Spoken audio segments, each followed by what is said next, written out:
நல்ல காரசாரமான சூப்பரான ஈரோடு ஸ்டைல் உருளைக்கிழங்கு வறுவல் இன்னைக்கு ஜோ கிச்சனில் பார்க்க போகிறோம். வாங்க.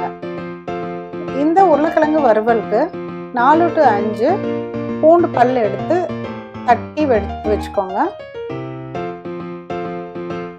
கட் பண்ண வேண்டாம், இந்த மாதிரி தட்டி தனியாக எடுத்து வச்சுக்கோங்க. ஒரு அகலமான பேன் எடுத்துட்டு அதில் எண்ணெயை ஊற்றுறப்ப இப்படி ஃபுல்லாக சைடெல்லாம் அந்த சட்டியில் படுற மாதிரி ஊற்றிடுங்க.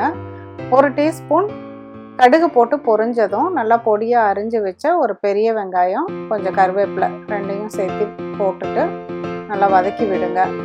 லேசாக வதக்கிட்டு நம்ம தட்டி வச்சுருக்க பூண்டையும் அதோடு சேர்த்து வதக்கி விட்டுக்கோங்க.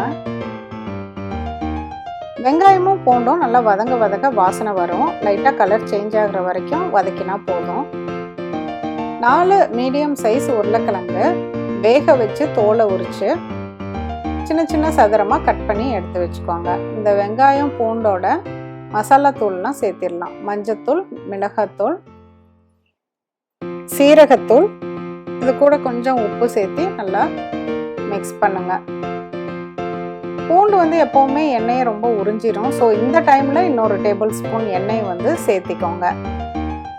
அதுக்கப்புறம் நம்ம ரெடி பண்ணி வச்சுருக்க உருளைக்கிழங்கையும் இந்த மசாலோட சேர்த்து நல்லா பரட்டி விடுங்க. உருளைக்கிழங்குல மசால் ஃபுல்லாக பரவுற மாதிரி கிளறி விடுங்க.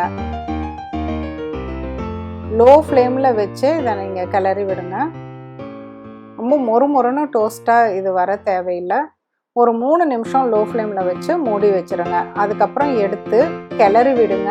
கிளறி விட்டுட்டு ஓப்பன்லையே ஒரு 2 நிமிஷம் லோ ஃப்ளேமில் விட்டுருங்க.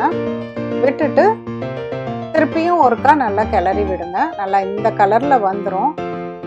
கொஞ்சம் மீடியம் ஃப்ளேமுக்கு போனால் கூட வெங்காயமும் இந்த பூண்டும் தீஞ்ச மாதிரி போயிடும். சூப்பர் டேஸ்டியான ஈரோடு ஸ்டைல் உருளைக்கிழங்கு வறுவல் ரெடி ஆயிடுச்சு. மீண்டும் ஒரு புதிய ரெசிபியோடு சீக்கிரம் உங்களை மீட் பண்ணுறேன். தேங்க்யூ.